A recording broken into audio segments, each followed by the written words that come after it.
Hello and welcome back to the Link Up Show with myself, Charlene Smith, and Doug Star, who's just there sipping his coffee.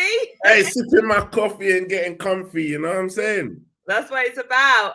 We are back with our Link Up Show to discuss this week's Premier League fixtures, Matchday 9. And we've got some exciting big fixtures this weekend. We're also going to go over the previous results and see who's got a forfeit. Yeah. Considering Char still hasn't done her forfeit. 6 months on, you know, we've been doing this show for 2 years and still now you haven't done the forfeit from the first show.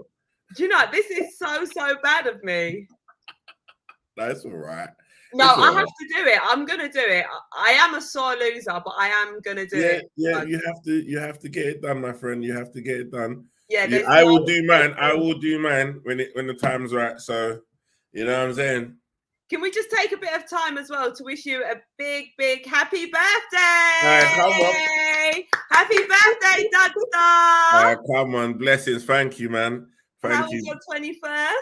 My 21st was dope. You know what? I just finished uni. You know, like it's gonna start my apprenticeship now. You know,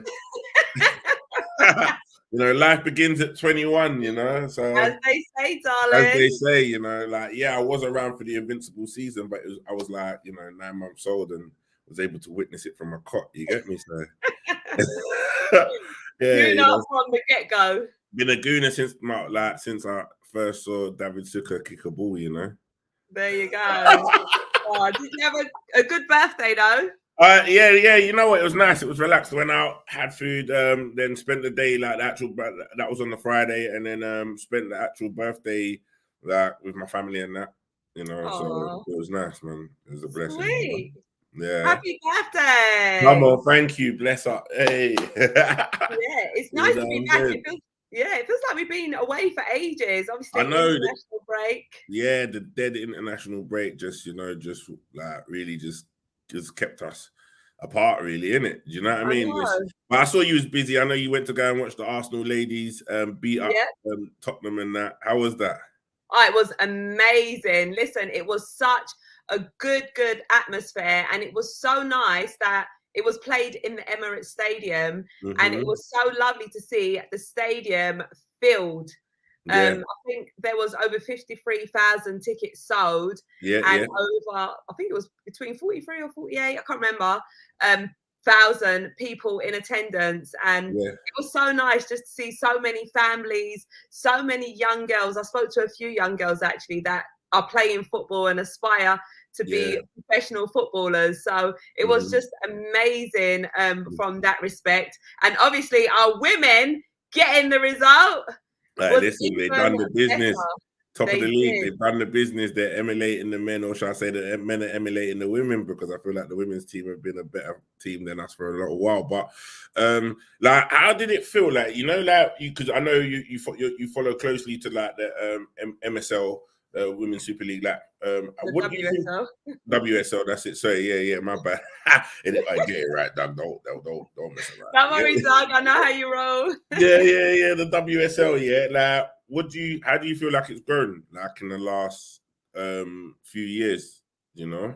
Do you know? I feel like it is really on the come up, and I think especially after the women's Euros, that just put it on a whole nother level. Obviously, there was money and everything that was invested into women's football, but just the women's Euros just highlighted the fact that women can play football, because there is that stigma that goes around of, you know, women can't play football and things like that, which is just awful.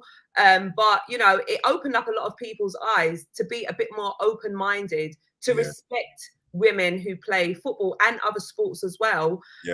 So I think it really, I think there's still more work to be done, but you know, people like myself, like you, and other you know, people that have an influence out there need to just keep supporting. And I think 100%. Support, that's behind it, is the more it will grow and the more word will get around and the more people will start to actually fall in love and believe and have that passion for the women, just like they do for the men. So I think it's still a work in progress, but there has been a lot of progress. Yeah, no, definitely. No. Like, I even because I don't mind because I watch all sports. I watch football all across the board, didn't it? So that the WSL has been like something since they show it on Sky and BT and all of that. I would watch it. Do you know what I'm saying? And I would say now, I think with it getting popular, I think it's only just going to raise the quality. I think that's always been the thing about that separated it from maybe the men's football is that the quality wasn't always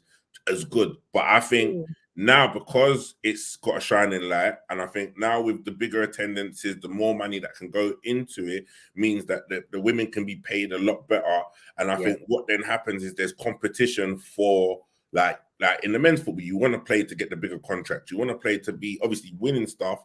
But now a lot of these women now can, which they already are, but I feel like can make a better living for themselves, innit? Do you get what I mean? So the competition will only get better.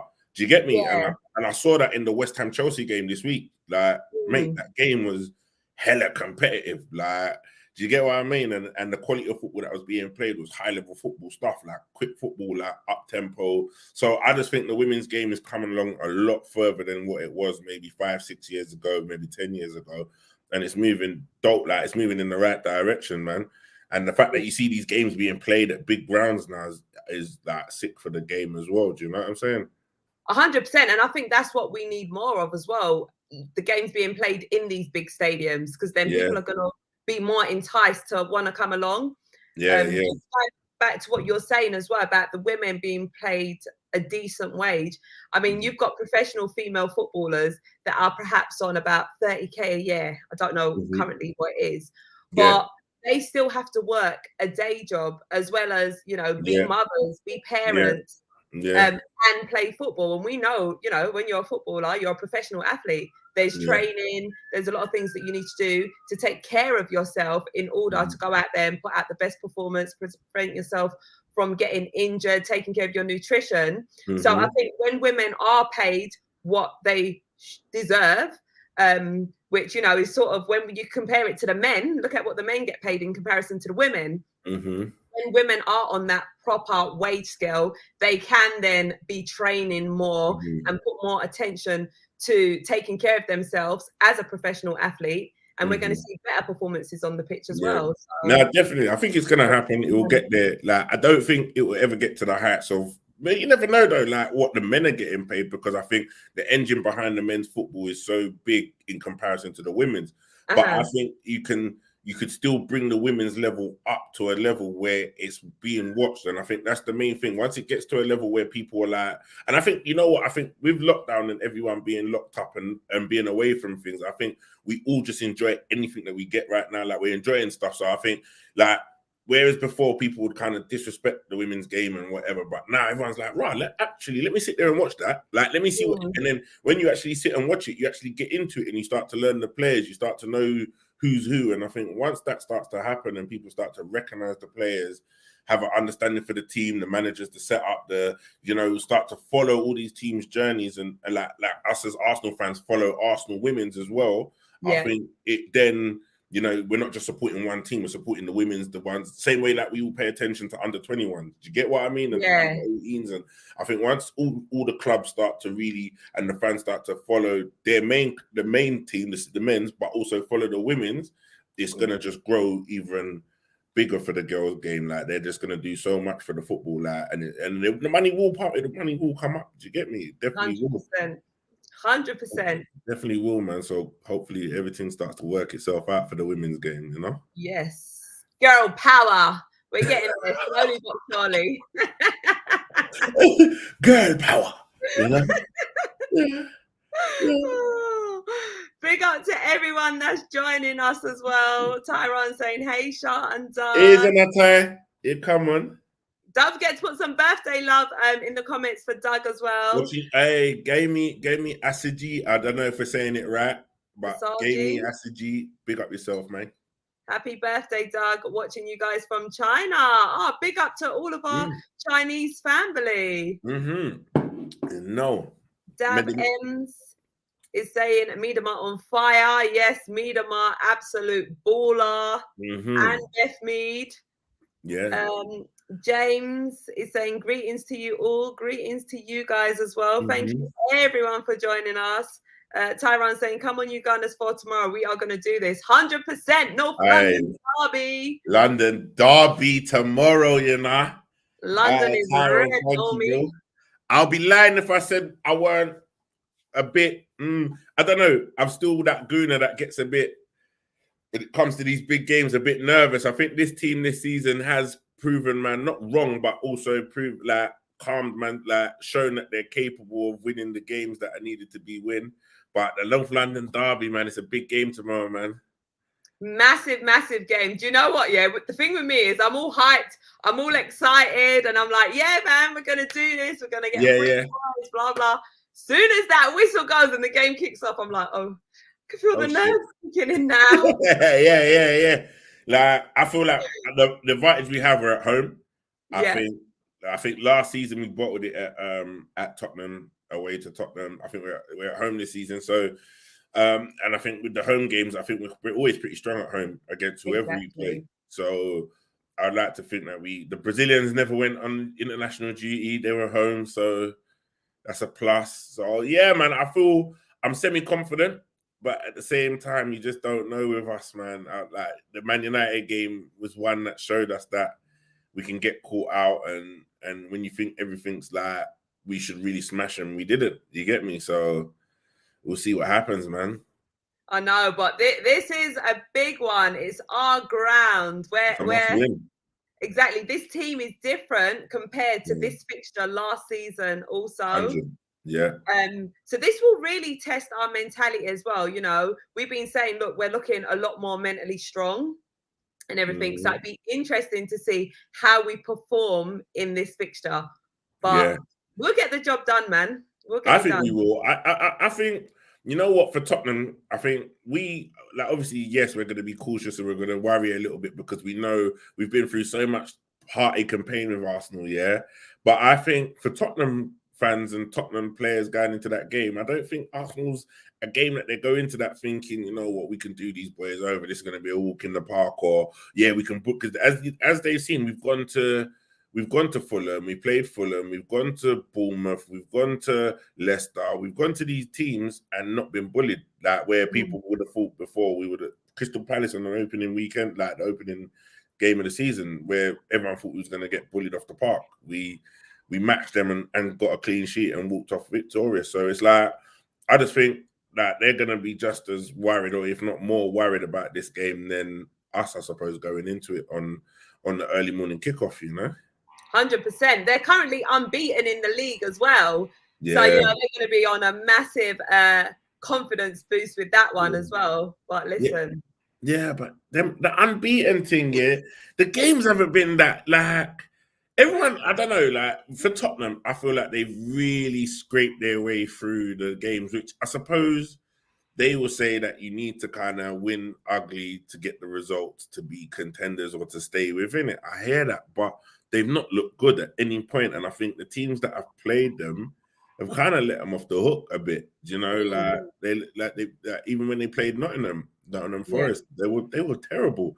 But Nottingham Forest played with three, you might as well say, wingers up top. Like, they never really played with an out-and-out striker, and then therefore no one was in the box every time they got into good chances. So they kind of let Tottenham off the hook, and then Tottenham just went at the other end and was able to score. You think the Leicester game, until they brought Song on, that Leicester game, even though they were 3-2 up in that game as well, didn't he? Yeah, 6-2 the final score. Yeah, 6-2. But up at 3-2, Leicester was still in the game. Yeah, they were. Absolutely. Was it a banger by James Maddison? Yeah, they scored some good goals. They scored some good goals and was in the game up until Son came on the pitch with a point to prove and single-handedly turned the game around. So the scoreline flatters Tottenham, but when you actually, while I was watching that game, they weren't actually that good. Like, Leicester looked in the game at all times. So I think Arsenal, the thing that's I think like if we blow them out the water and we score early, it's a done day for them. Like, I think if we go 1-0 up and in the first 20 minutes, and I reckon we could be 2-0 by halftime. And then you never know, 2-0 is never a safe score because it goes 2-1 and the momentum can swing back. But I think like if we can get the early goal, finish them off early and not make it a close game, then we'll just I don't know if they can handle the pressure up top with the boys that we got, man. I know. And listen, most importantly in this fixture is the discipline. Yes. We need to be disciplined. It cost us last season. Yes. Like, we don't need a Gabriel charging out from the back.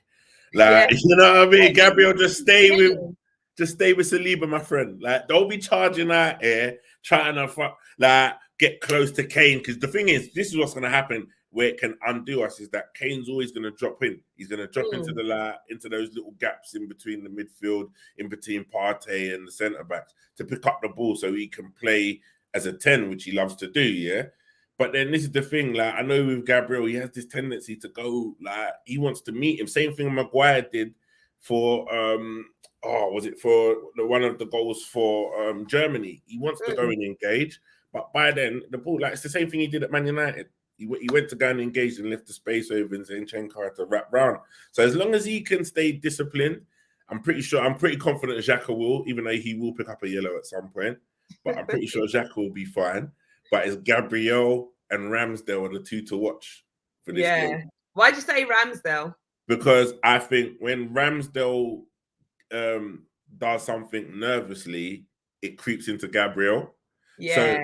So they're the only two that when the nervousness happens, they're the ones that make the mistakes. Gabriel, it'll be a poor kick. Ramsdale will be a poor kick out. Like, and his delivery is pretty good. Most like that 95% of the time or 90% of the time, he's very good at distributing the ball. But then he has moments where he makes mistakes that kind of put us in a position that breeds a little panic into the back four. So some goalkeepers will make a mistake, they kick it out wrong, it'll go for a throw in. The team can set up. Sometimes with Ramsdale, he'll kick it out, it'll go straight to the team, and they run us again. Yeah, and there's a bit of panic, and we kind of give away a corner or something, and then have to defend that. Then we get ourselves back together again. Do you know? But them two are the ones that kick off the panic, man. And it's like, as long as them two can keep their heads for this game, we're good. So your eyes are on them to stay composed, to relax. Don't panic. Don't panic. And I think what else is good is that for us as well is that Ramsdale got benched for the England team. Like, I know a lot of people might think that's not a good thing, but maybe playing Pope and Pope making those mistakes in the Germany game might give Ramsdale the fire he needs to know that he could potentially be number one, because Pope hasn't really got it. He should never really have let go of that shot. So hopefully he might come back thinking there's an opportunity here. I need to kind of raise my game. I'm not first choice for England. You know, I'm making certain mistakes at Arsenal. Like, because he's not really, last season, I think he was a lot better. Like, and I think he's letting a few like goals really, I think he should have saved this season. So hopefully, you never know, like he might come back with a bit of fire in his belly, knowing he has to up his levels and do what he needs to do. So hopefully they can cut this foolishness at the back out. 100% more motivation. Apologies if you can hear any drilling. There's currently some works that are taking place, so I do apologize. I didn't even hear it. Oh, that's all right then. yeah, I don't know. I didn't, but maybe because I was talking. Right. But no, I completely agree with you. And I think when we look at Ramsdale as well, I mean, overall, normally he does have good, solid, confident performances. But there has been them few times where, like, you're literally on the edge, like, Ramsdale, what are you doing? Yeah. And then it creeps into Gab. Yeah. But thankfully, it is rare occasions. So let's just hope that, you know, tomorrow, these boys ain't under pressure. Let's just see it as, it's another fixture. It's another fixture, but it is definitely a must win, because I think for us, because even though especially in terms of the title race, and I know it sounds mad to say, but we are actually in a title race as it stands right now. We're top of the league. So our men and our women. Our men and our women. And I think a lot of people try to underplay it, like at some point, like as the league goes on, it's that balance will be restored and Arsenal will drop down the table. And I think a lot of people are waiting for us to drop points to be like, okay, yeah, look, there's Arsenal, they're in fourth. That's where they should be. But right now we are in a title race, even though it is like 5 or 6 games. 9 games in. So you might as well say we are in that race. But the problem is with losing to Tottenham is they go above us. So it is a big game, because the winner stays above. Like, if we win, we stay above and we stay top. If we lose, Tottenham go above us. Potentially we lose, Tottenham go top of the league.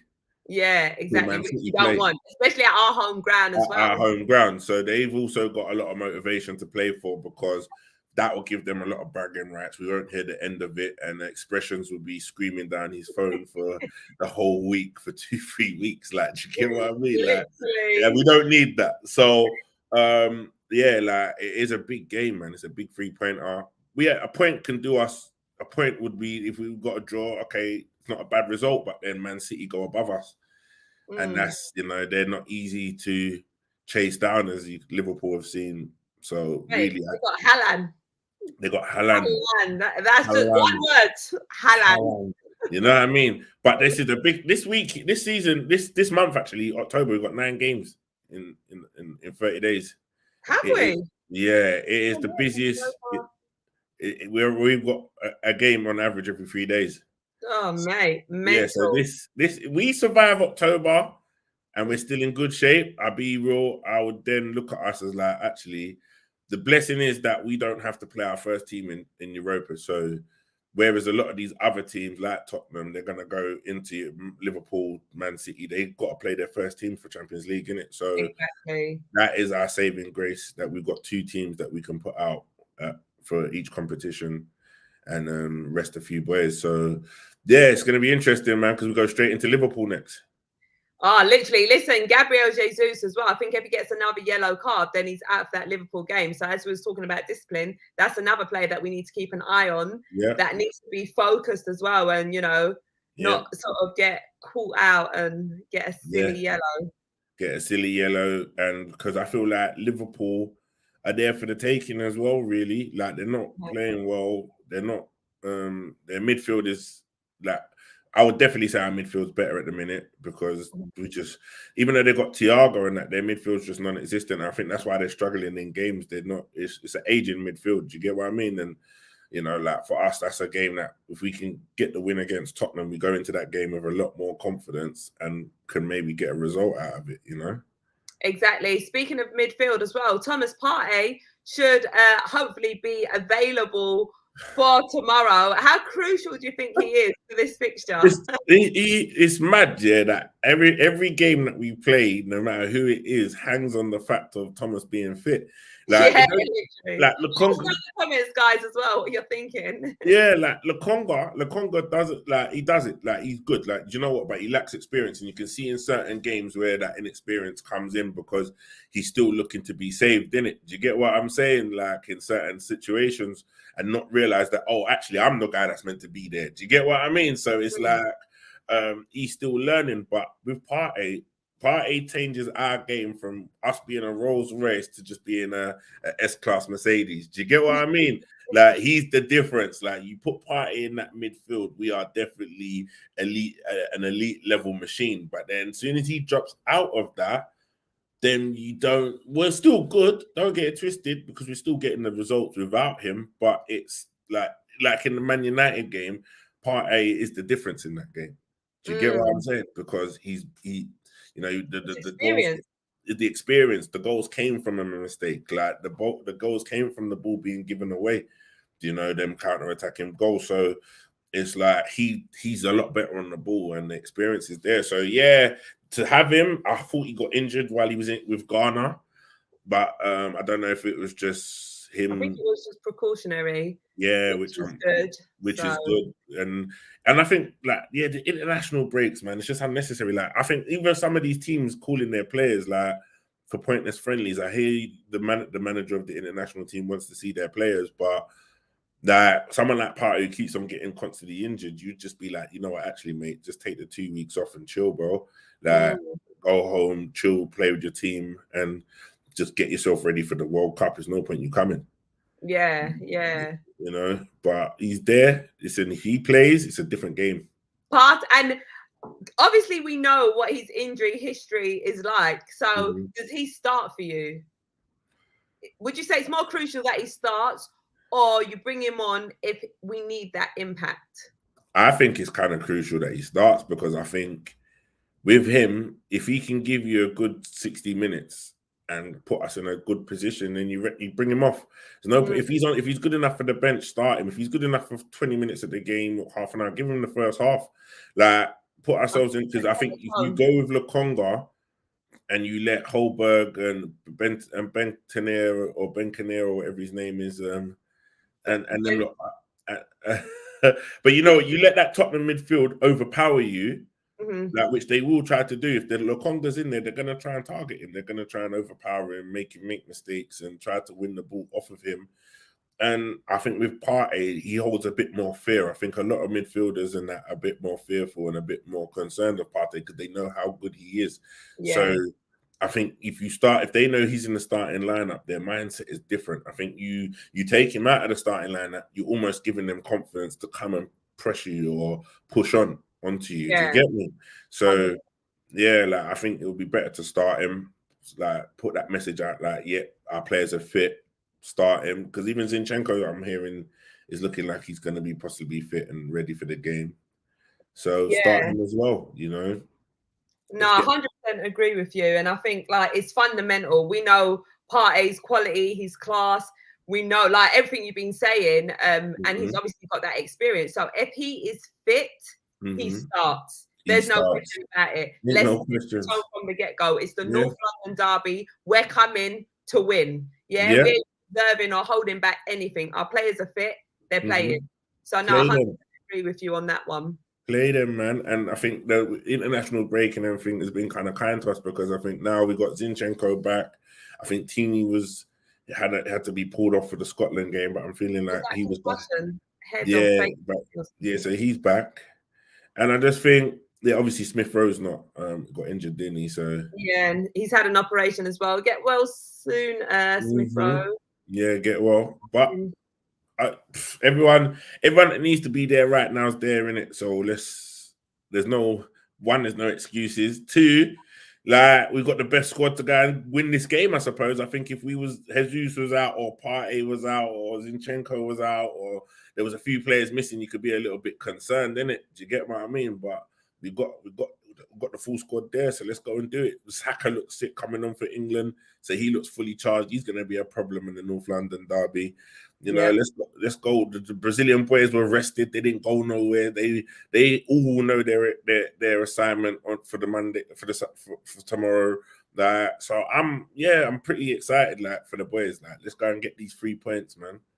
I think now that you're sitting here discussing, like, everyone's fit, available, it's getting your energy built up. Like, actually, you know, we could actually win this game. We could, man, definitely. Like, you know, there's, you know, a lot of things have happened. Like, it's sad to say that Richarlison had a banana thrown at him.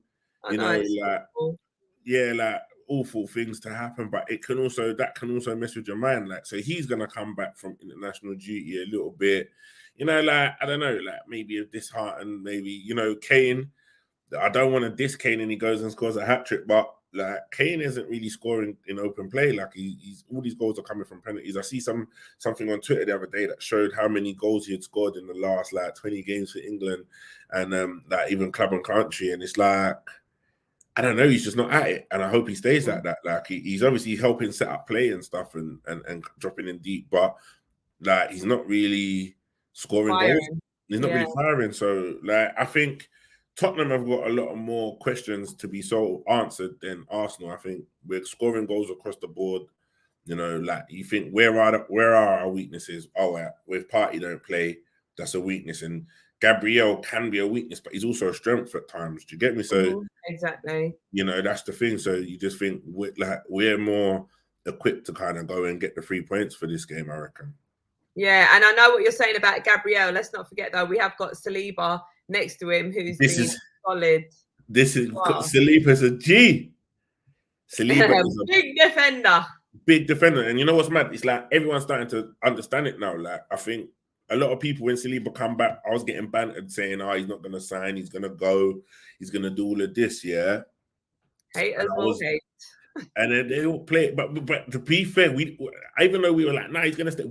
I was unsure, because we sent him on loan. We don't know what discussions are going on, what's happening. We know that Marseille wanted to keep him, but Arsenal were able to convince him. But we knew how good he could be. That's one thing we did know. We knew how good he could be, and he is like a £70 million signing coming into Arsenal this season. Literally, if Ben White's 50 million and So what's Saliba and Ben White can't play centre back because Saliba's too good. Like Ben White literally has to play as a right back because this guy is so good. So that says a lot about how the level and the class of Saliba. He's already scored 2 goals in his debut full season. Do you get what I mean? Like the red art, clean sheets, he's doing it all. So yeah, like big problem. He's gonna quiet a lot of man tomorrow. Like I don't think Song's gonna feel like he's gonna run in behind with Saliba there like that. And that's another thing we got. Our centre back pairing, and we've got actually for like first time in a long time a quick centre back pairing. They're both rapid. Yeah, exactly. They're both fast. Exactly. I'm really, really excited to see Saliba in this fixture tomorrow. It's going to be a big game for him. Yeah, big game, passionate game, man. I think if we can keep them man at bay, get the clean sheet, win 2-0, 1-0 to the half. Now I want it to be more confident. Doug, you're more confident than me. I don't know. As we talk about it, the confidence is building, but it's like, yeah, you know what? It's Tottenham. It is Tottenham. It's Kane. They play counter-attacking football. I think counter-attacking football seems to be at the minute because they're the way that like we've conceded is to maybe our Achilles heel. Like because we keep possession of the ball so much, and I think in games when we don't like penetrate and get the goal early doors, that's when teams tend to settle and then pick us off and get their chances on the break. So, and that Tottenham, that's all Tottenham play really is counter-attacking football. Like that's what they're good at. But I think, yeah, if we can get the early goal, brought them up, we're gone. We're gone, man. While we're saying that, Doug, the fact that they do play counter-attacking football, who are you? So you did mention about having Zinchenko on the left-hand side over Tierney. Don't you think Tierney's just a bit more solid defensively than Zinchenko? Yeah, he is. And I think, I don't know, like, I don't know if because the team has been winning with Tierney, whether Arteta will keep Tierney in because he dropped Tierney out to bring in Zinchenko for the Man United game, and Zinchenko just wasn't really up to the pace. And he tried his best, but he just wasn't up to it. Like maybe because he just maybe was a bit rusty from missing a couple of games. But I think for Kulusevski, I think you'd want to match him up against Tierney because Tierney's got the power and the pace to kind of match him. I think Kulusevski is a lot taller than Zinchenko. He's really powerful, even though he comes across slow. He's so big, he takes big strides, he's very quick. And I think he'll be a problem. He might definitely fancy it. He's an Arsenal fan, so he's gonna be another one like Kane. He's gonna be really up for this game. Like I think you would want like someone a bit more sturdy in there. You're gonna want a bit more like still in terms of defending, but you never know. Like players like that, like having Zinchenko start and us playing a more technical game, might just like started them a little bit. So you don't know. It could go either way. Like I could see Zinchenko coming in and us playing really like real technical football and just play them off the park. But then also I can see that being the opening where we bring our left back into midfield, having that all that space for Kulusevski to run into. Do you get what I mean? But it does work because Xhaka then tends to kind of come out there sometimes, and so the system does work and it does maybe cover the counter attack. But who knows, man? But that's another one we've got to be careful of because Kulusevski, he's an Arsenal man. He's an Arsenal fan. He wanted to play for Arsenal, and he's gone to Tottenham. And I don't ever get why these players do. Well, I get it. It's football's football. Work is work, innit? But I reckon he's going to have a battery in his back come tomorrow, man. No, 100%. I think that's sort of like one of their key players as well, that they're sort of counting on to really impact this fixture. And just going on the back of what you said, the comparison between Tierney and Zinchenko, I guess it's good the fact that they play different styles. So it's unpredictable. They don't know who will start. So it's unpredictable about, how in terms of like their preparation for this game. Just thinking about the right-hand side, though, obviously we've been seeing Ben White playing in that right-hand side position. Does Ben White stay there, or do you bring Tomiyasu back in? I think as it stands right now, I would still keep Ben White there for the moment, just because the team's been winning and Ben White has earned the right to play. I think where Tomiyasu kind of lost his first team rights is because of the fact he got injured so much. Yeah. And we know how good he is, but he can't stay fit. And I think last season, I think, especially even like with Tini and Partey, where the fans have kind of had a bit of a like we all love Partey regardless, but it's the fact that they cannot stay fit, and I think we got such a long season. What's the point in trying to force Tomiyasu to play first team football when Ben White can stay fit? He's playing the position well. He's got the legs. Why not just hold Tomiyasu down for a little bit to when we do get to further down the line, and we can rest Ben White and start Tomiyasu? Do you get what I mean? And it's like for like, and also it's like it doesn't. And while all this time he's training, he's playing Europa, he's getting that match fitness up. Then you can but you chuck him in now, playing. Then he gets injured. Then there's no respite for Ben because now Ben has to play right back in all the games, and then now we have to bring in Cedric. Do you get what I mean? And he's also currently injured. You know what I'm saying? He's also injured. So I just think that maybe resting Tommy, letting in, and I do like that sub where he brings Tommy on for Ben White because it's kind of getting them both playing, but it's also giving Ben White the rest and obviously getting Tomiyasu some game time. So it's a case of Arteta just managing it. Yeah, 100%. Definitely agree with you. Big up to Ashake saying, "Hey Charlene and Doug, how are you?" Hey Ashake. Come on, Ashake. Good. How are you?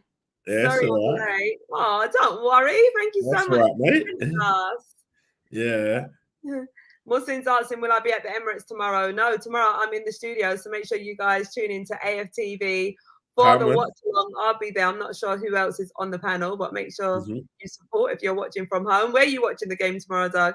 I'll be watching it from home. I did try to get tickets for the game. My boy didn't get back to me, and the person I shared the season ticket with, they're actually going. So, so it's their turn. So they're gonna enjoy that. So fingers crossed, everything goes well, and we get the. But I'll be chilling, watching that, feet up, early morning, coffee, AFTV on, AFTV on, gliding, watching you guys go through the motions while I sit there like right in my pillow. Yeah. Big up to Muhsin. He's also saying, I would start Tommy and Tierney tomorrow instead of Zinchenko and White. They are much better defensively and decent going forward. Yeah, I can understand that. You get me? You know what I mean? I can understand that. They are defensively. Tomiyasu is defensively dope, but is it worth disrupting? I think if we was playing like I don't know, like let's say the Brentford game, I would have thought, bring those players in if they were fit for that game, bring them in, see how they get on.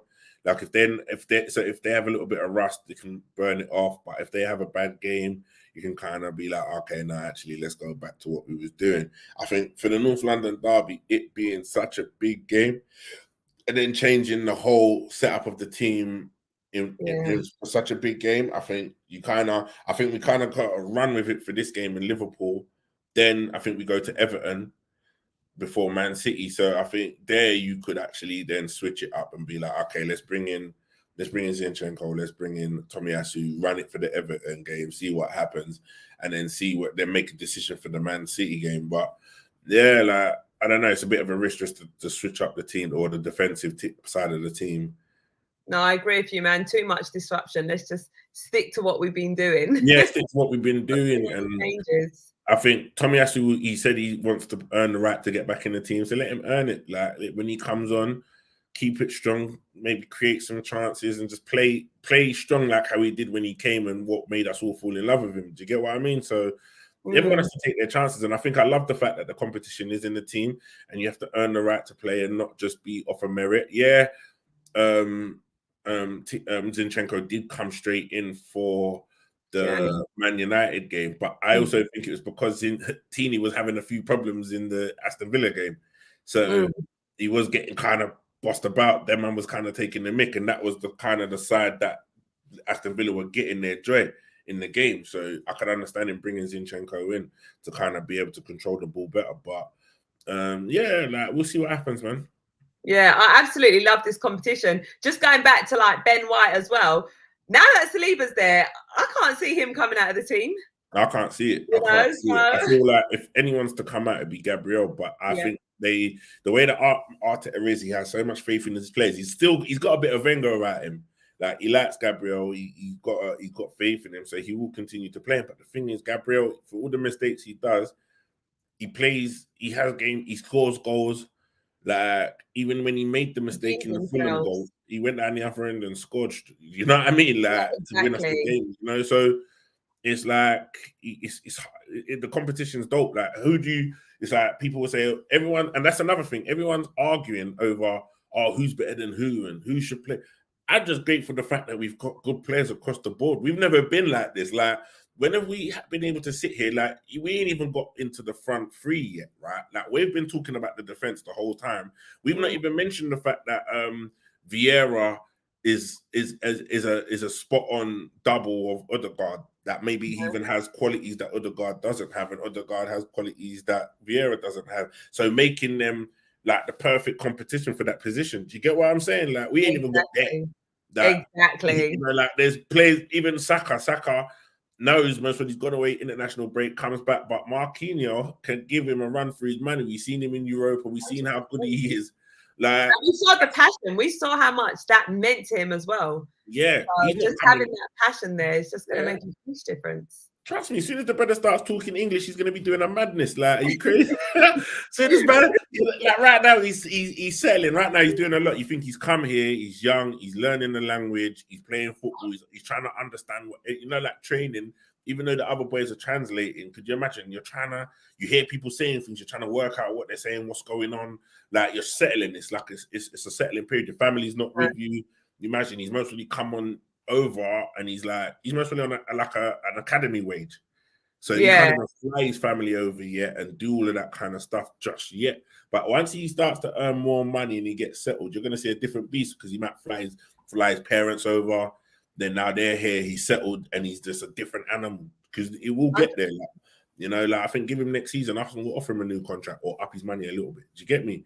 So wow, he'll be a whole different player. Just having that family and that love and everything is just going to help him to flourish even more.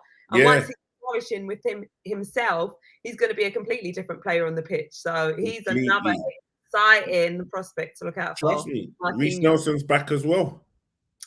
Is he back? Yeah, he's in full training. Reece Nelson is perfect. Back. I like Reece. I like Reece as well, but now Martinelli can't really sleep now, because he's been on point though. Martinelli. He's been on point. I just think with Martinelli, I'm going to be harsh on him, because I actually love the boy to pieces. Yeah, but I think with Martinelli, he has to get to a stage like, you know, like how Sanchez was, where you knew anytime he was in a certain position, you knew with Sanchez, the chances he's going to score more than he's going to miss.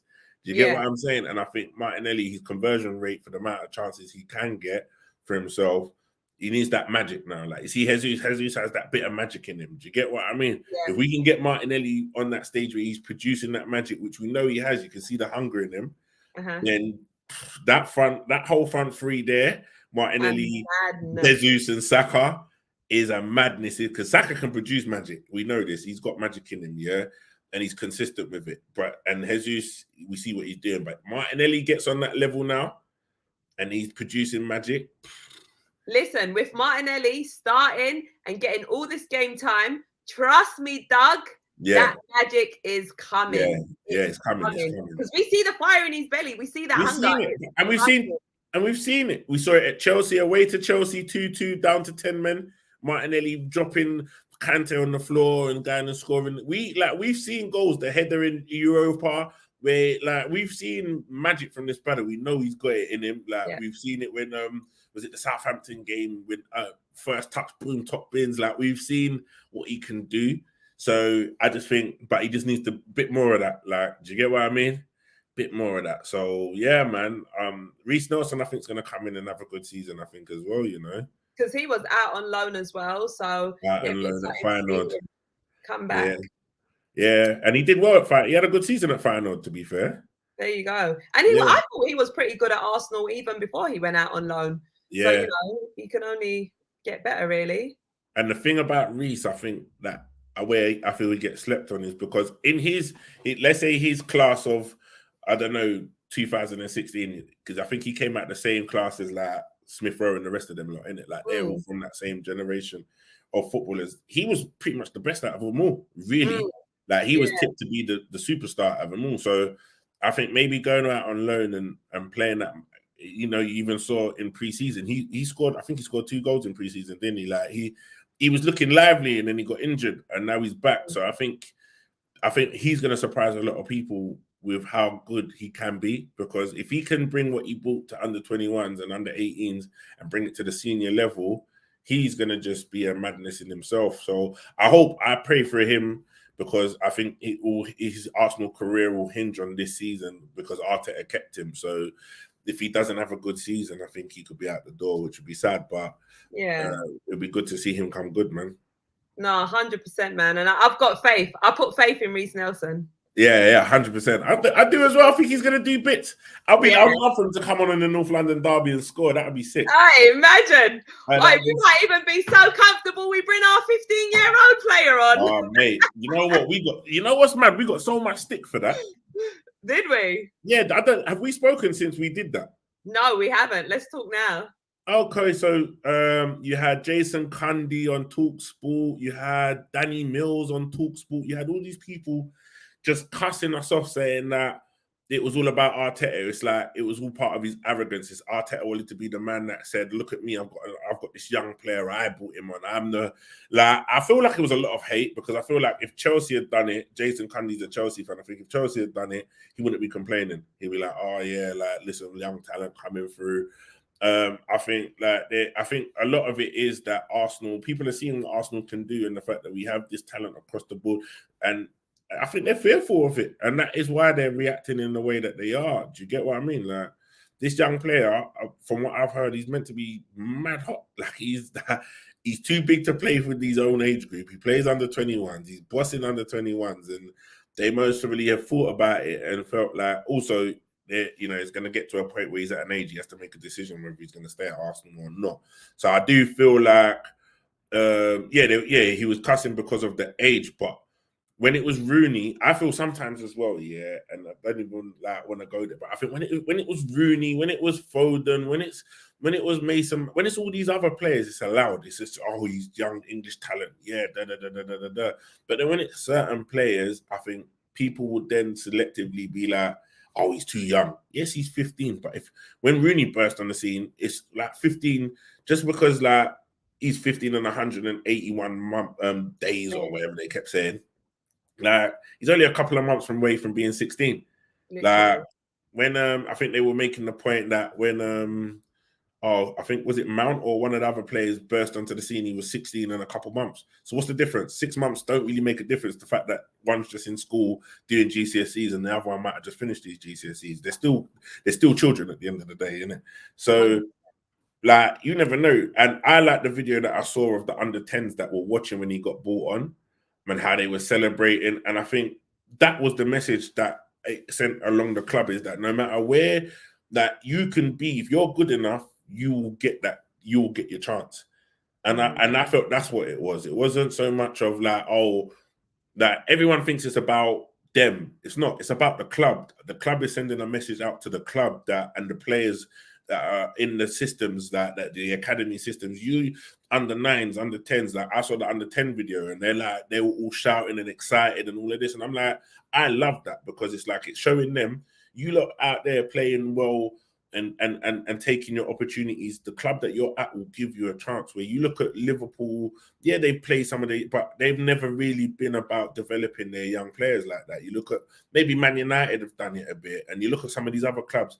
Chelsea, they've brought Mount through, and some of I think they bought Ross Barkley and stuff, but they're not known for breaking their young players. They normally sell them on at a profit. Do you get what I'm saying? So Arsenal are showing that, listen, we're about bringing our young players through, and I think it was the perfect message. But I just didn't understand all the negativity around it. Yeah, I mean, I personally saw it as something very positive. You know, the fact when we saw the lineup and saw that there was a 15-year-old on the bench. Yeah, like, come on, you ain't just gonna bring a 15-year-old to the bench for no reason. He's got to have quality. He's got to have class. There's got to be something very, very special about him as to why he is sitting on this first team bench for a Premier League fixture. Yes. Number one. The fact that he came on what, the 89th minute? Look at where he was at in the game. I can't remember what the score was. Was it 3-1? Yeah.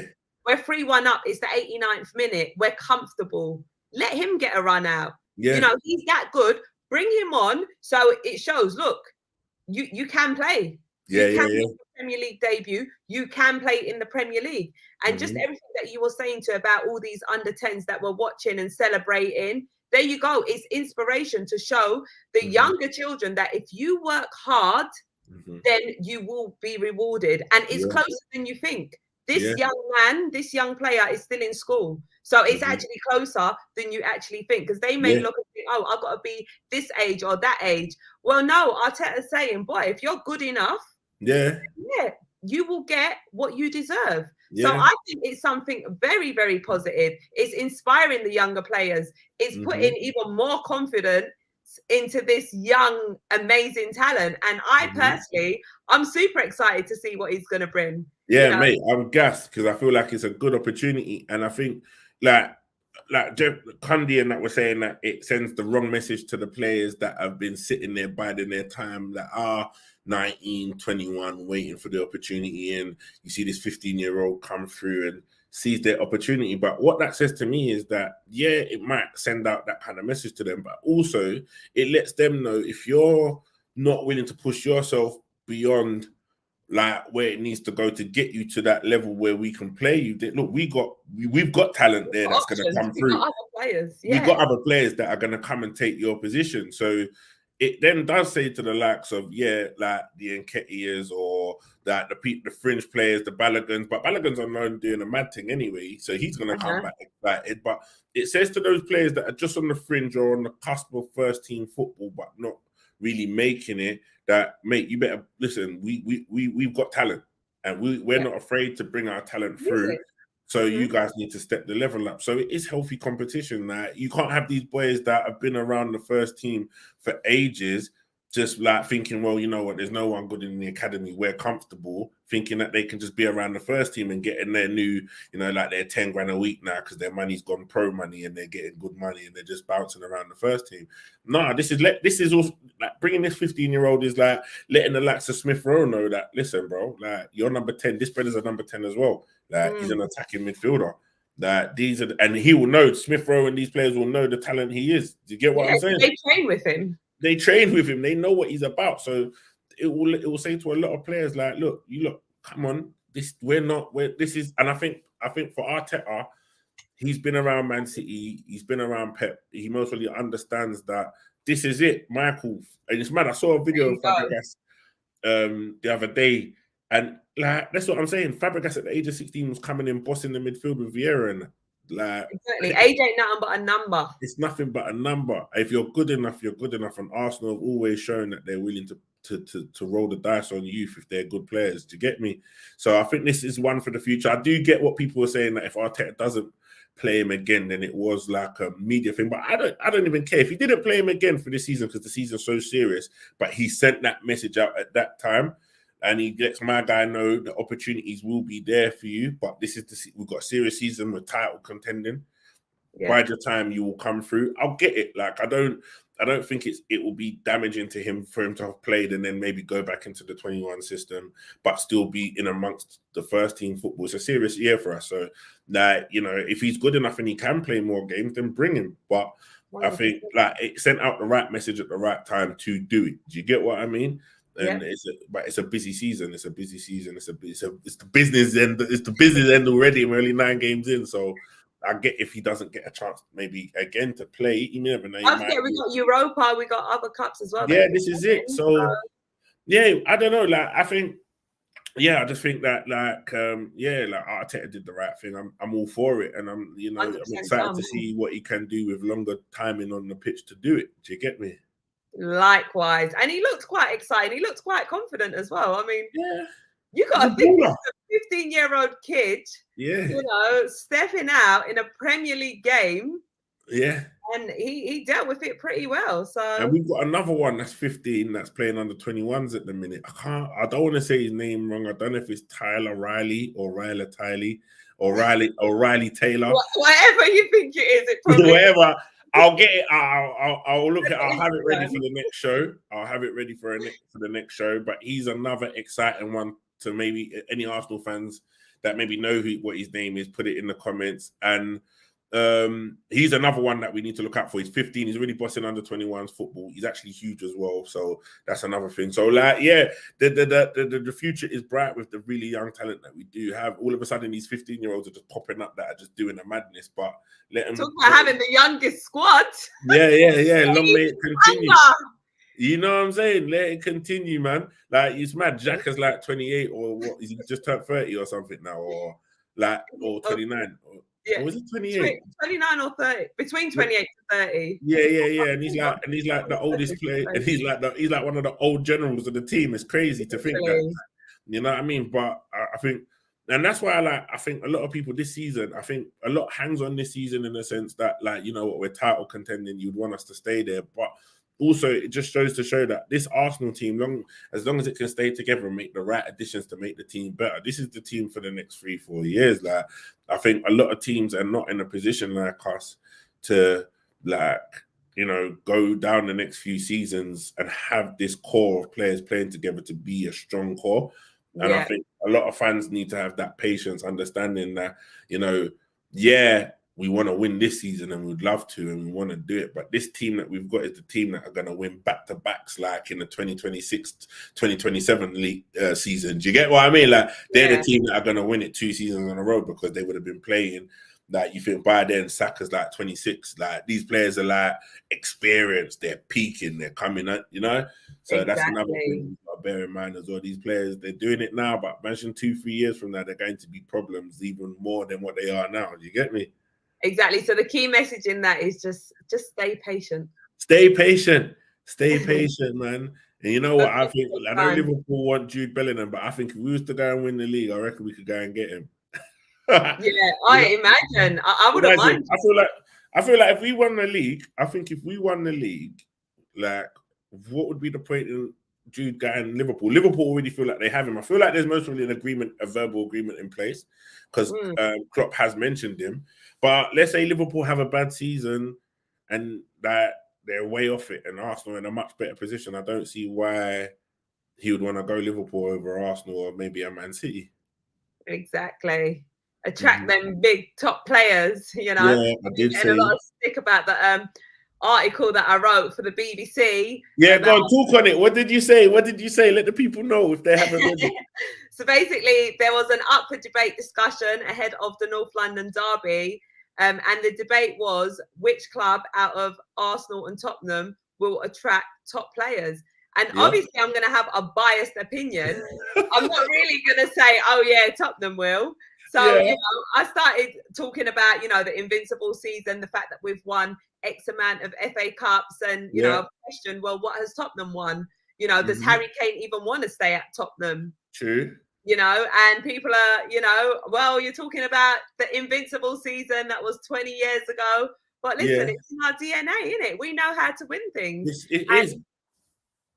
Yeah, another thing as well, like we've been discussing, we've got a young squad, which means, you know, we're building something for the future, which is something exciting. It's going to want to attract top players to come to our club. We've been attracting and accumulating good players. 100%. It's not like we've got a crap squad. So, yeah, we may not be in the Champions League this season, but we will be next season, darling. 100%. No, and I think, listen, I fully agree with you. The pool is huge, and I think we've shown that this season with, like, obviously attracting Gabriel, attracting Zinchenko. You know, like there's players that we've been in for that have most really looked at it and wanted to come, but Arsenal maybe didn't think they fit the system. Like even Richarlison come out this week saying that Arsenal were in for him or were interested in him. We maybe was, but I think we might have pulled out and maybe had other options that we were looking at. And the fee that Everton wanted for him is maybe way above what Arsenal wanted to pay. So they most probably kept it moving with what they had in mind that they wanted to spend. So a lot of players most probably looked at wanting to come to Arsenal and was interested in it, but Arsenal, you know, like weren't feeling them. You know, I think we are the bigger team. We've got the bigger pool. Like you think, even with Tottenham, you think what would attract you to Tottenham is Conte, but he doesn't have a track record of staying anywhere that long. That's what I said as well. The only attraction will be Conte. Yeah. You might think, oh, you know what, I wouldn't mind. As a striker, you're not going to want to go to Tottenham if Kane's there. Exactly. And Song, they got Kane and Song. So where do you fit into it? You get what I mean? Where do you come into the system? They're not gonna. No team drops Kane. Like England won't even sub him for either Tony. Like, Exactly.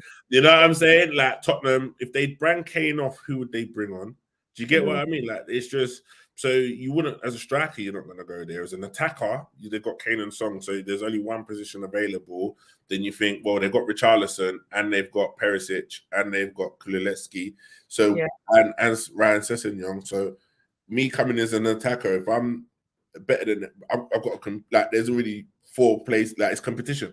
Like you just think it's like but also the same at Arsenal. But I think with Arsenal, if they come knocking and they're saying, listen, we want you, they're gonna, you look at both projects and you see what's happening and even how the league's sitting in the way of football, you're gonna go Arsenal, innit?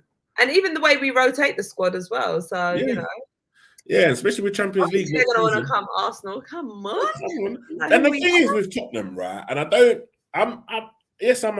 there are rivals, and I'm not a Tottenham. I hate them. Like I never really physically hate anybody, but I have a fond dislike of Tottenham. Yeah, you can. Yeah, like you know what I mean. Like, but it's like it's mad because I say this to a lot of my brethren that are Tottenham fans when they're arguing with me. Even in the best years, these are Tottenham's. Really, this is the best team they've ever had. Yeah. In a long time, like the best team in their eyes. They in the beginning of the season, they were screaming they had the best front three. Like they were like, yes, Tottenham have the best attacking front three in the league, probably in world football. Well, that was a bit of a stretch considering PSG have Mbappe, Messi, and Neymar. But they were like, they're screaming that their front three is up there, yeah. But they're dead. They don't like. This is the thing. I can't like. Even with the signings that they signed this season, none of their team, their signings, apart from Richarlison and Perisic on and off, make the first team. It's a weird one. Like Lenglet only played for the first time, started the game the other day. Like you look at Basuma, everyone was like, "Oh, it's Basuma. We got Basuma. Basuma should have come Arsenal." He doesn't even start for Tottenham. You get what I'm saying? Like he can't even make it into the team. Like Tottenham is such a weird one in the sense that they didn't really spend to bring in players that actually bettered the team like that. Yeah, they brought good squad additions in, but it's like they are ultra biased to their first 11. Do you get me? And I think that is the problem. Or maybe Conte doesn't trust the other players, or maybe they weren't his buyers. Do you get what I mean? So exactly. Them. So, and yeah, like Ashoke said, that they've not won anything. Like Kane, Golden Boot. He's happy taking Golden Boots. Then he is taking medals. He bottles every semi-final to final. Like that team is just, you look at it and you be like, until they get rid of the likes of Kane, I think is holding them back. Because Song is a better striker. I think Kane's sick. Don't get me wrong. Kane's a good finisher, but I think if they was to build the team around Song, they would have a mad team. Yeah. And I rate Son. Like I think he's actually a really good player. I do rate him. He's sick. Listen, Song walks into any other team. If he was to come Arsenal and we was to put Song on the left or the right and put Saka on it, bro, that front three is crazy. Mad. Listen, as much as we hate Tottenham, Son is a player that you will take. He's a player. Everyone will take Son. I know that for a fact. And the thing is, even like I know them players, they won't say it and they're enjoying what's going on and they're hoping for the best at Tottenham. But they would leave in a heartbeat. If a big club comes in for any of those players, Kane wanted to go Man City. Kane dances with the idea of leaving all the time. But because that Man City went and got Haaland now, he knows that no one else is really going to come in for him for big money. So Kane, I think, maybe has come to the realization he will stay at Tottenham and hope to win things at Tottenham. But because of the way his football is turning into it, the age he's at, he's scoring goals and he's trying to break records. But you remember like how Rooney was when Rooney was a midfielder, they then started playing him as a striker. Then as he got older, he started to drop deeper. You're going to see that with Kane. Kane's already starting to drop in deep. He's now become, like, he's got number 10 on his shirt, but now he's becoming a 10, where he wants to come out. Sometimes, even for England, he come and receive the ball out wide, and he's looking to cross the ball in the box. What the hell? You're meant to be in the box. Exactly. So that's the problem. Yeah, we're already seeing the decline of Kane in that sense, where he's not that. Yeah, he can score goals. Like, listen, the brother's finishing is beyond that. I'll never say he's a dead baller, but I think he's at that stage of his career where he will start dropping deeper now, which he has started to do, and he wants to be more involved in the playmaking. But I think that's what strikers do when they lose the pace and they haven't got the ability to run in behind. Do you get what I mean? Like you see with Firmino at Liverpool, he hasn't got that pace to run in behind, whereas Nunes is a bit more dangerous for them when they play him, but he's wild, so they just have to bench him. But that Kane's at that stage of his career now, and I think it's going to be difficult to sell him. No, 100%. I agree. I think if anything, he would have moved last transfer window. It would have been like a lot easier for him. But I think the fact that they brought Conte in, that perhaps, enticed him to stay. Yeah, but I think Conte would have, enticed him to stay because basically Conte's coming to Tottenham thinking that they want to, as a new manager, Levy, the new stadium, everything. They're not going to be coming in saying we just want to play mid-table football. They've brought Conte in saying that, listen, we want to challenge for the league. We've got the new ground. They want to bring in revenue. They want to pay for the stadium. They want to do all of this. So part of the sending out the message to the league is that them selling Kane to Man City is basically selling Kane to their opposition. Do you get what I'm saying? So that you just strengthen your the team that's winning it back to back season after season. They're the guys that you're in competition with. So that I get why they wouldn't want to sell Kane there, but if they thought about it long term, had they sold Kane to Man City wouldn't have bought Haaland. Exactly. You get what I'm saying? They would have spent 100 and whatever million on Kane. That then Haaland's now free to he might have gone Real Madrid, he might have gone somewhere else. Arsenal. He might have came to the Arsenal, who knows? But now doing that and holding on to Kane means now you've got a player that's unsellable. Because I don't think anyone comes in for Kane for over 100 million in the next year or 2 years. With 2 years down the line, he becomes, what is he now? 30, he becomes maybe 31, 32. I don't know. I'm not sure how old Kane is, but he just becomes older and a player that's lost pace. Yes, finishing, but if you want a playmaker, you go and buy a playmaker. You're not going to buy a striker and play him in the 10, are you? Do you get what I'm saying? Exactly. So that's the problem. I think Tottenham, they've made a rod for their own back with Kane, 100%. I definitely agree. Be interesting to see, if he tries to score against us tomorrow. And then he does that dumb celebration. He gets on my nerves, man. Like he jumps on us. And then he kisses his wedding finger. Yeah. Gets on my nerves. And the wickedest thing is when he does the celebration, the game's not won, fam. Stop celebrating like the game's a wrap. They did that when we beat them, when we pulled it back. I think, you remember when Eric Dyer scored the goal when he was like shushing us and all of that, and we went 2-0 up and we brought it back to win it 3-2 or something. I can't remember, but I know we brought it back. I think Torreira scored the goal that day. Was it Torreira? Was it that game? Was it that same game? I think it might have been that game. It might have been. I think it was that game. But then I'm not even gonna jump on this bandwagon, though, because the moment we score a goal, I'm gonna be going mental. Yeah. But some celebrations. No, my thing is, with celebrations, right? I know this is gonna sound so stupid, right? But my thing with celebrations is certain celebrations celebrate the goal, and certain celebrations, like certain players have got celebrations where they think they're too good. Kane's got kind of celebration that when he does it, I just want to throw something at him, like just get out of here, like you know what I mean? It's like, that was simple. Come on, like I don't know, it just annoys me. His celebration gets on my nerves. So if he comes to the Emirates and he thinks he's going to be out here doing like high fives and jumping in the air, fist pumping, someone better shut him up on the pitch. Like I'm expecting a Gabriel 2-footed challenge. Saliba. Or Saliba to body you. We're going to handle you, Kane. Right. You got to get handled, man. I'm not even fairing Kane, if I'm honest. Say that again, sorry? I said I'm not fairing Kane. Yeah. I'm fairing Son, but Kane. Kane, yes. Song's the danger, man. Song's the guy that can run in behind. He hurts you with pace. He's the one that, plus, I don't know, I like to think that hat-trick, he's blew his load in that one game and just like, do you know what I mean? He ain't got no more to give because, I think he had a point to prove and he came on and did it. The chances of him doing that in back-to-back games, I don't know. But ain't going to happen. I think we'll silence him. Yeah, man, we've got to silence these boys, man, and bust them up come tomorrow, man. I can't have it, man. Yeah, man, I am excited. Come on, listen. Charlie, thoughts on Gabriel Jesus getting a yellow card away from a ban? Yeah, we was discussing this earlier, and our main objective was saying, listen, to all the players, stay disciplined. Yes, Yeah. it's North London derby, but the key thing tomorrow is discipline. Especially Jesus, because we're gonna need him for the Liverpool game. Oh, we're definitely gonna need him, man. Definitely. Like, I'm not sure how far off they are from everything resetting, but he needs to, you know what I mean?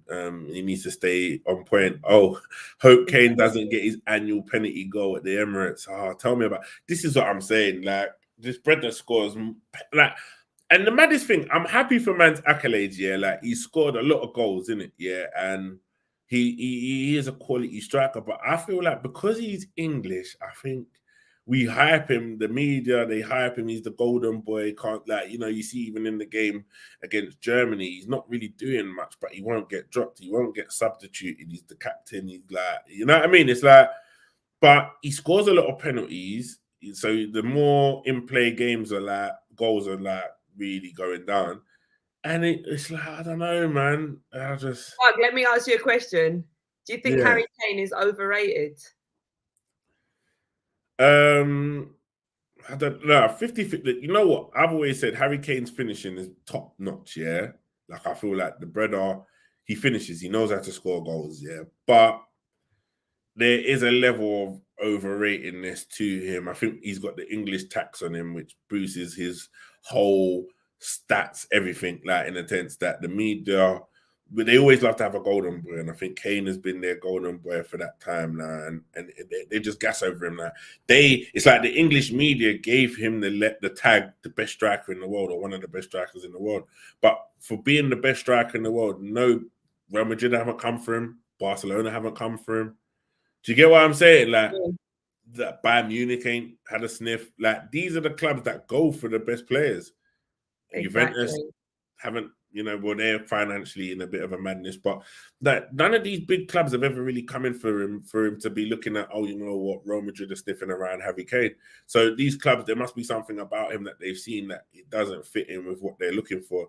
And these are the teams that go for out and out strikers, isn't it? So I don't know, man. Like, I wouldn't want to be like our hater and be like, oh, he's overrated. He's a good striker.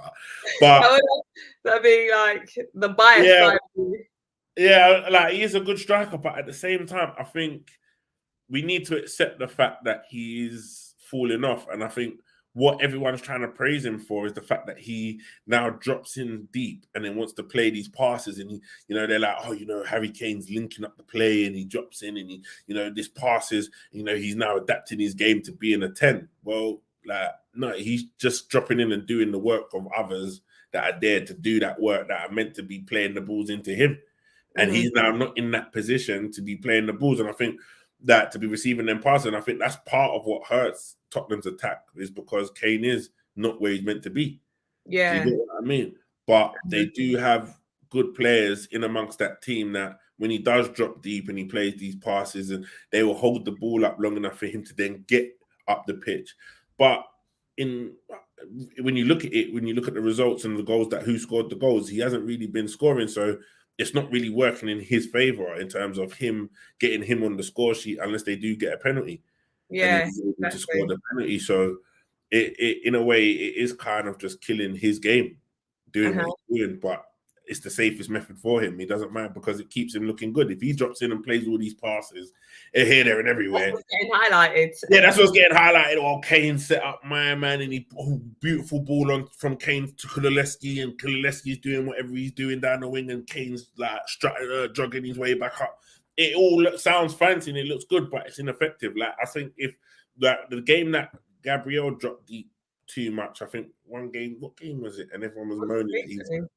Yeah, like, you remember what I think was it? No, it weren't Bournemouth. What game did we play? And we kind of struggled a bit, but everyone was like, yeah, and I remember Gabriel was getting back to like he kept. I can't remember which game it was, but everyone was moaning that he was dropping short and kept on kind of trying to dribble, and it was like that, so one guy gets criticism for doing exactly the same thing another man's getting praised for. Do you get what I mean? So it's a weird one. So it's like, I don't know. With Kane, I'll just let the time of what happens throughout this season be what plays out for him, innit?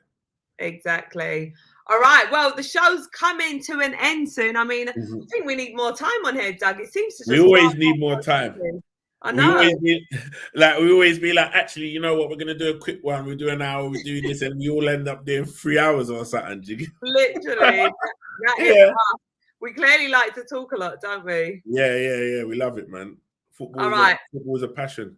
It is. It's a lifestyle, mate. All right, so let's start off. Let's just quickly go through our last predictions for game week 8.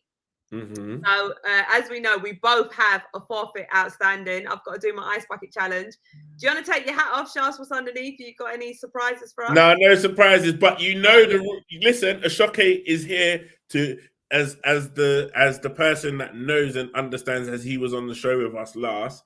He will know that I said I will only do my forfeit as and when you do yours. You had 6 days to do yours, and then my forfeit becomes null and void at the minute. No, man. So I feel like because you have taken 10 years to do your forfeit, I'm doing it. I'm going to do it. My forfeit is now void. No, it's not. Don't try play them games with me. Listen, I did say you had 6 days. The deal is, you will do yours after I do mine. You can't change. I said mine becomes void if you don't do yours within the 6 days, Char. I didn't agree to that. All right, okay. We're both doing our forfeit. Fair is fair. We both got forfeits. We gotta fulfill them. What's mine? You know, you're getting a new hairstyle. Oh, what? I gotta do that one. Obviously, that's the forfeit I gave you. All right, you know what? I'm gonna come with some long hair. We'll discuss this off cam. So glow. Yeah, we'll discuss this off cam, you know. All right then.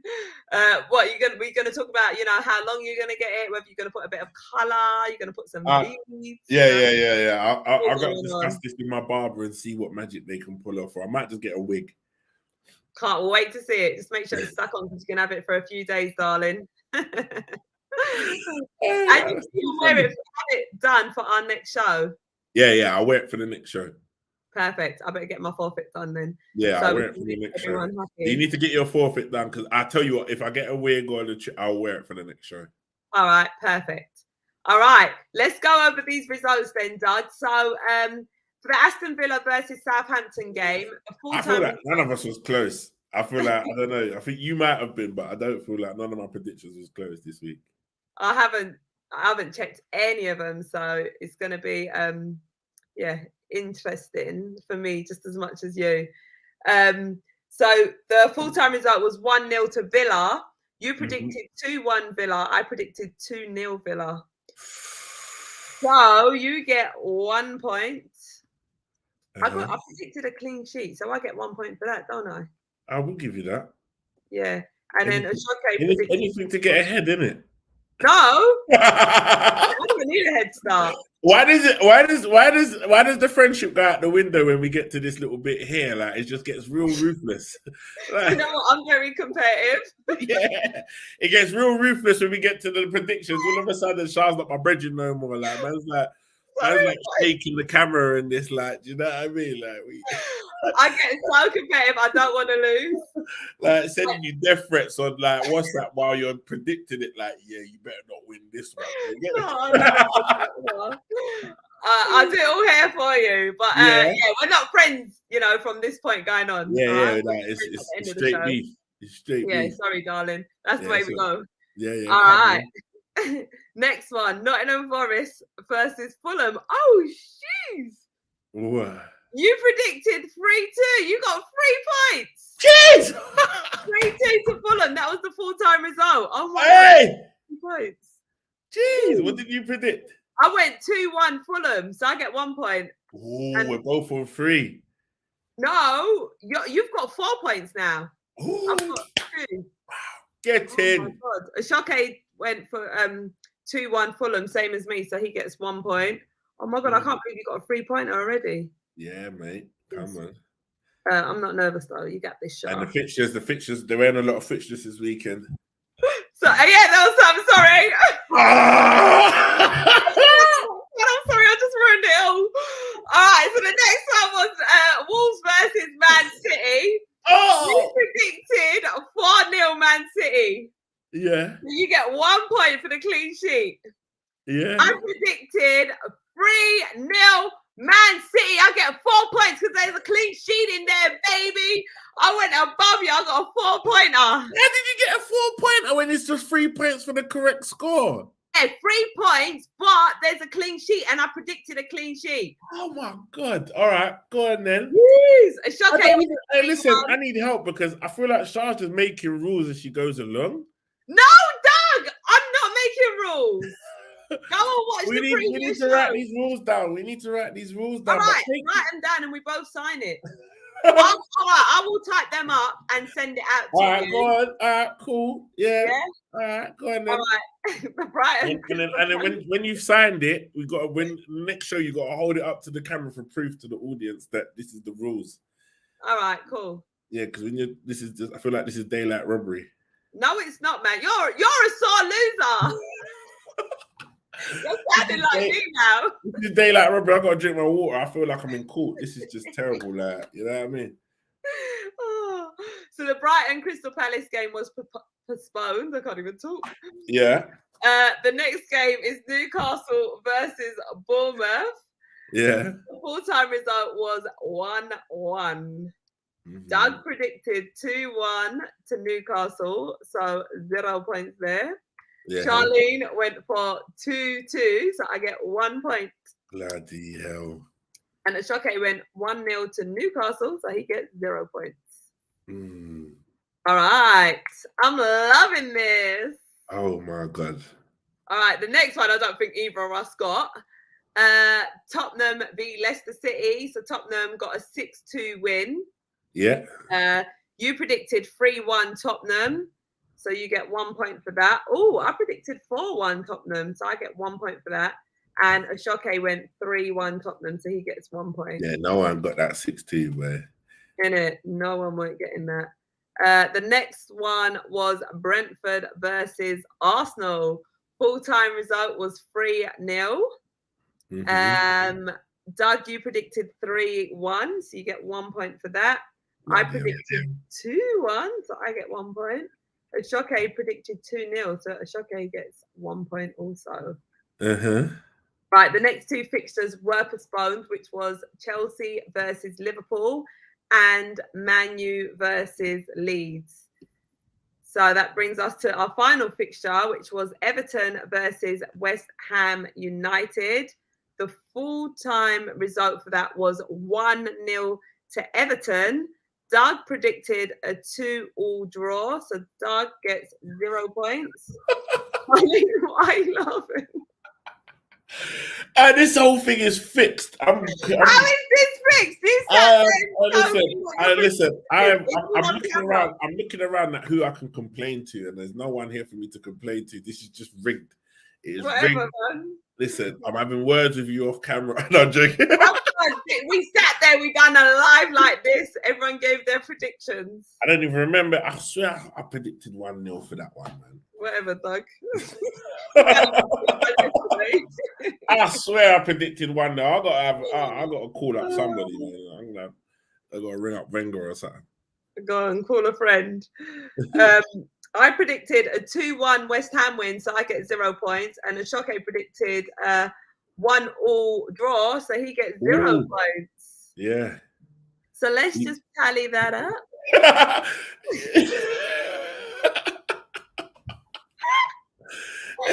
Feeling sweet 2 weeks in a row, yeah? I know. I'm such a genius. Yeah, go on. So, Doug, you got a total of 7 points.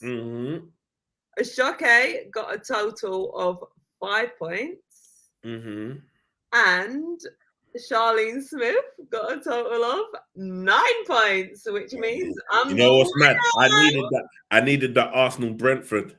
2 in a row. I needed that Arsenal Brentford, man. If I got that 3-0, and I think I might have gone 3-0 and then changed it to 3-1. I'm not sure. There was a lot of changing going on that week, mate. There was a lot of changing. I didn't even make a note of what your other ones were, but you know, we went with the final predictions, and Charlene's a winner again. Nice. So, well done, Char. Thank you, Doug. Oh, thank you. Ashake is saying, what forfeit do you guys have for me? Ooh. Oh, Ashake wants to jump in on the forfeit. Oh, okay, because Ashake lost, team. I'm happy for Ashake to take the forfeit this week. Yeah. How about you both get a forfeit? Me? Listen, until you fulfill.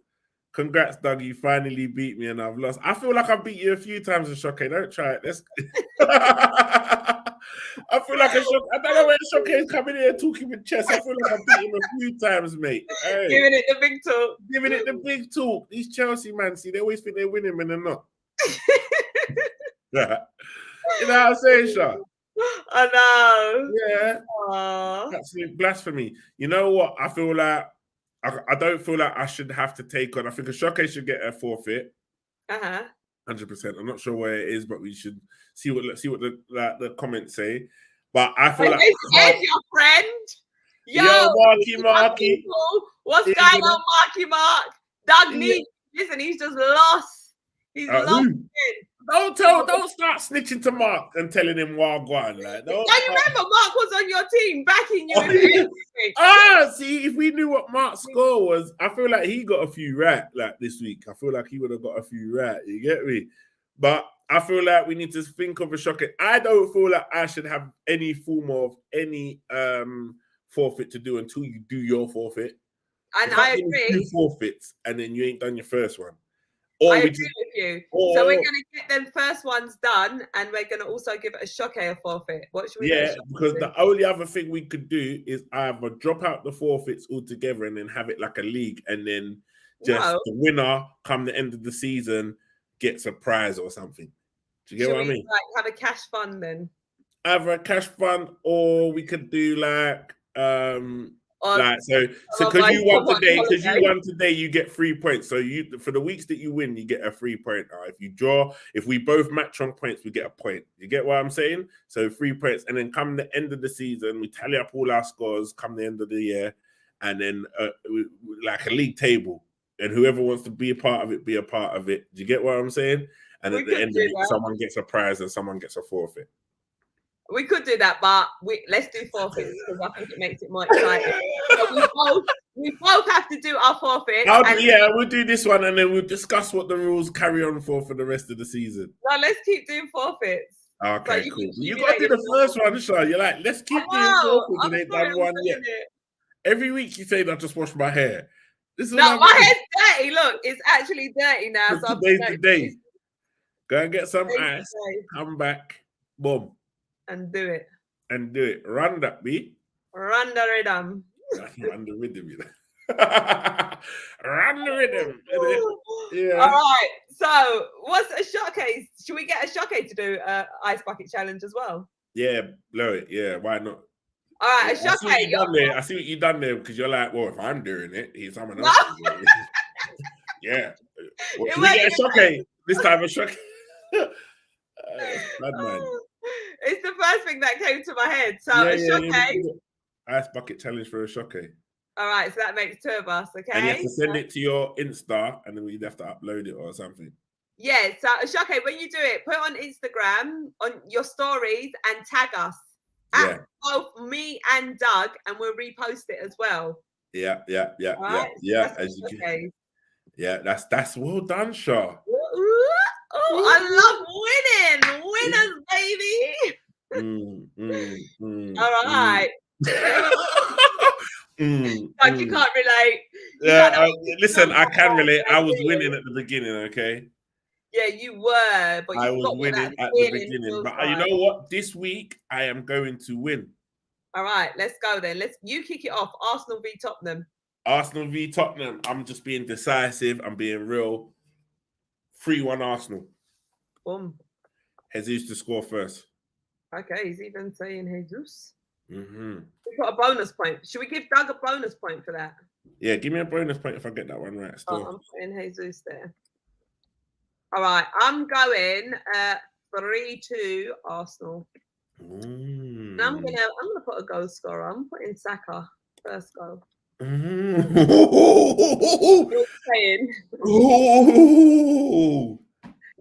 Next one. While we wait for Ashake, Ashake, let us know if you're doing predictions with us. Liverpool versus Brighton. Oh, Liverpool, Brighton are third in the table. Brighton, listen, you can't sleep on Brighton. The only thing I will say is that it's at Anfield. Yeah. Marky Mark said he predicted 3-1 like me. Yeah, that's what and Tony didn't turn up. I know. I will say, I feel like this is going to be a hard game, but then also Brighton have lost their manager, Graham Potter. Yeah, so, exactly. So I can't see them winning. I'm saying. Yeah, so Liverpool, I'm going to go Liverpool. Liverpool 2-0. All right. And I'm going 4-0 Liverpool. Yeah, I feel like you've rehearsed this already. Like you're too quick with the. No, only because I've got to get my daughter from school. Oh yeah, sorry. Let's bang through these. Let's bang through them. Coming in. Next one is Fulham versus Newcastle. Oh, Fulham, Newcastle. Newcastle have been in a bit of a slump, haven't they? Yeah, but I'm going to draw. Fulham's at home. All right, 2-2. Oh my God! I swear down, I was just about to type that for myself. Yeah, go on, do it. Don't matter. 2-2. Yeah, but I don't need to think I'm sitting on the fence. No. Listen, sometimes you know what? We don't. If we feel the same, just say it is where it is, isn't it? Like It's not copying. It's just that's what you feel, isn't it? Do you get what I'm saying? Although you've accused me of that before. Listen.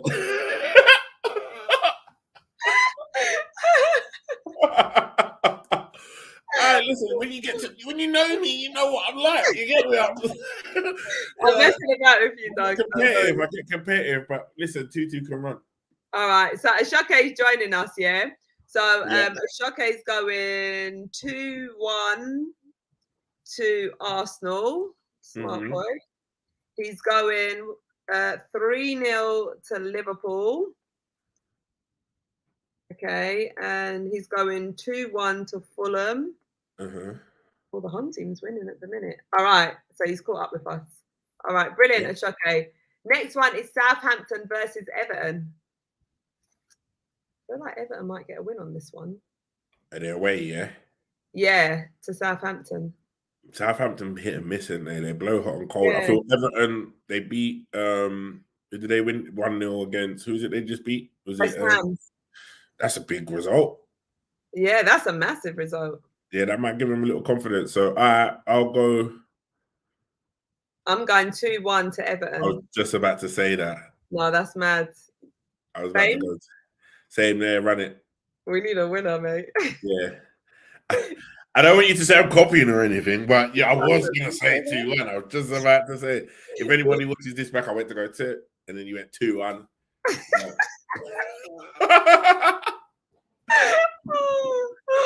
All right, Ashake's going 1-0 Everton.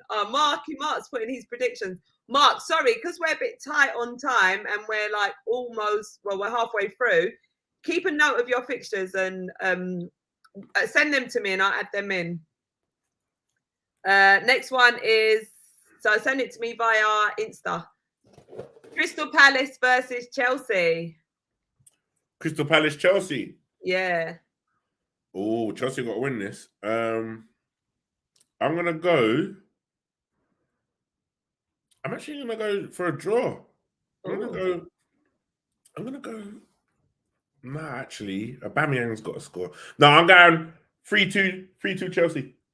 Cool. I'm going for a Chelsea win. I'm going 2-1 to Chelsea. Marky Mark's going 2-1 Palace. Okay. Oh, I was thinking that as well, but I feel like Chelsea, this is a must-win game for Chelsea. Yeah, Ashoka is going for a 1-1 draw.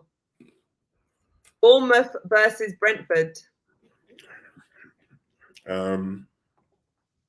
Brentford got to bounce back, didn't they? It's a hard one. Say 2-1. I say 2-1 Brentford. Okay. Why am I feeling like there's going to be 3 goals? I'm going 3-1 Brentford. Yeah. Yeah. They have to bounce back after the Arsenal loss. This is their first game after that game, isn't it? Exactly. Tony, plus he got that call up, he didn't get it. Yeah, didn't play. That could hinder him. It could either knock his confidence or give him more confidence. More exactly. Ashoke's going 2-0 Bournemouth. West Ham versus Wolves. So West Ham's at home. I'm saying 2-0 West Ham. Yeah, Wolves can't score a goal for love or money. I'll say 3-0. 3-0, yeah. To West Ham. Cool. Ashoke's going for a 1-1 draw. West Ham have got to win this convincingly, man. They've had so much rest. They haven't played. They lost to Villa. They've had rest. Lost to Everton. They're at home. They bounced back. They got Schumacher in that, man. These lot should be peppering up teams, man. Exactly. Next one. What did I say for the Newcastle score? Where is it? Fulham Newcastle. You said 2-2. I might have to change that. Has someone just sent you a message? No, I just remember. Where you just bounced up? You got a spring in your step. I've just remembered notes because as we was talking about that game, I just remembered Isak and Bruno Guimaraes are both injured. Oh, are they? Yeah, they're out. Oh, really? So what are you saying? I feel like with them being out, who are they playing again? So they're playing Fulham. Fulham's at home. Fulham's at home. I feel like with them players being out, they're two big losses. I feel like Fulham's been playing quite well. Fulham's been playing quite well. I can actually see Fulham winning that 2-1. All right. I'm sticking with mine. So Fulham to win 2-1 for Doug. I'm sticking. Can I change it? If I can't, I don't mind not being able to change it, but last time we did say you were not allowed to, innit? Yeah, we did. All right, we'll keep it. But make a note that I did change it to 2-1 and maybe give me a point for that if it does come in. No. Doug's trying it.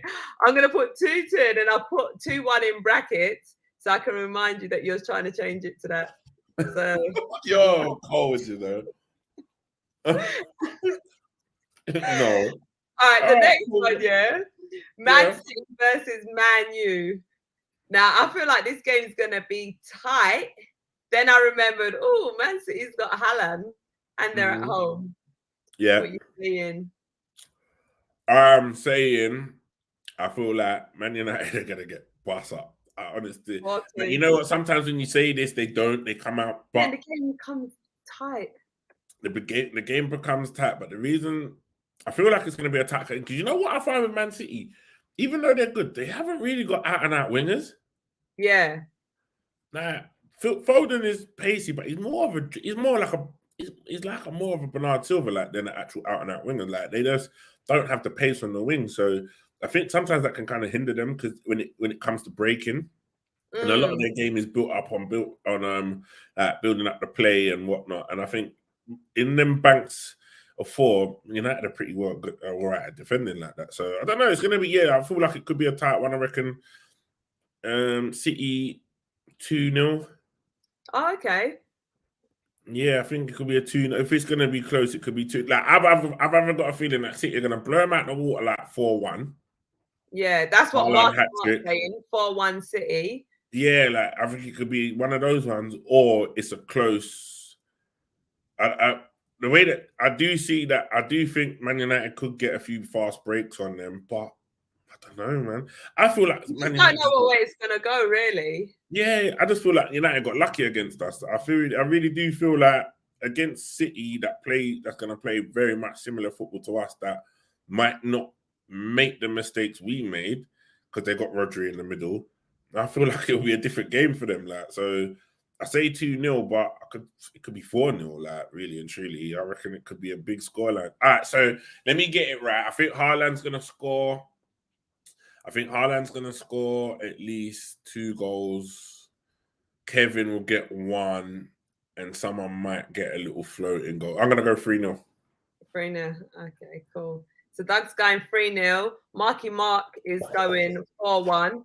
Oshoke is going 2-1. Sorry, this is all to City. And I'm going 4-2 to City. You think? Okay. I reckon, like you're saying, it's either going to be a big scoreline like that or very, very tight, like a 2-1. Yeah. So, yeah, it's a bit hard to predict, but let's see. Mm-hmm. Next one is Leeds versus Aston Villa. This is saying draw for me. Yeah, that's got that. Neither team is actually doing anything. Villa need to win it. Villa are away. Leeds, how many Leeds didn't play last week, did they? No. Let me just have a quick look at their head-to-head. Who did they play last? Bear with me quickly because I know you got to go. All right. Shaka is going for a 1-1 draw. But do you know what I'm thinking? So Leeds lost 5-2 to Brentford. They've drew 1-1 with Everton and they lost 1-0 to Brighton. I'm going 2-1 Villa. You're going 2-1 Villa, yeah? Yeah. I'm actually gonna go 2-2. Okay. I don't know. I just looked at their home record and I just looked at Leeds' home record and they've not lost at home. I haven't. Tomorrow might be the first time. I mean, yeah, you know what? You're right. Tomorrow could be the first time, but they beat Wolves 2-1. They beat Chelsea 3-0 at home. They beat Barnsley 3-1 and they drew 1-1 with Everton. So, and Villa's away record is they beat Bolton 4-1, but they lost 3-1 to Palace, lost 2-0 away to Bournemouth, and lost 2-1 at Arsenal. And the early games they've won are friendly. So, yeah, 2-2. All right, cool. I'll say they bounce back tomorrow. Marky Mark's going 2-1 Leeds. Yeah, that's what I feel like. Leeds are going to beat him, man, but I don't know. Everton's whole setup is just backwards at the minute. I mean, Villa's whole setup. Yeah, I don't know what's going on over there, man. It's like even with the game against us, even though they were trying to be in the game, they didn't seem like they had anything going forward, man. It's a weird one. It is. Right. The last fixture is Leicester City versus Nottingham Forest. Surely Leicester City is going to get a win tomorrow. They got to win. Leicester City have got to win. So I am going to go... They're at home. 3-1. Oh my, I swear down, I've just typed 3-1 for myself. I'm not even joking. 3-1 is my prediction. Yeah, that's cool. We're on the same wave here, We're on the same wave. You know what? It's got serious, Char. It's got proper now. We're competing, fam. We're homing in on our inner footballing brain at the moment. Literally, no one wants another forfeit. That's what it is. Yeah, no one. Yeah, this is what I'm saying because they're just racking up. Literally, it's exciting though. Even more excited. I'm more excited to see your hair more than anything. We should have given a Shake that forfeit. Yeah.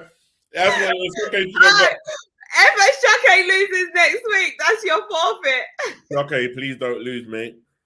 Oh, and Marky Mark's going 2-0 to the Foxes. Yeah. All right, guys, we're going to have to dash. But, Doug, it's been another great show with you. Yes, the forfeits are going to be done.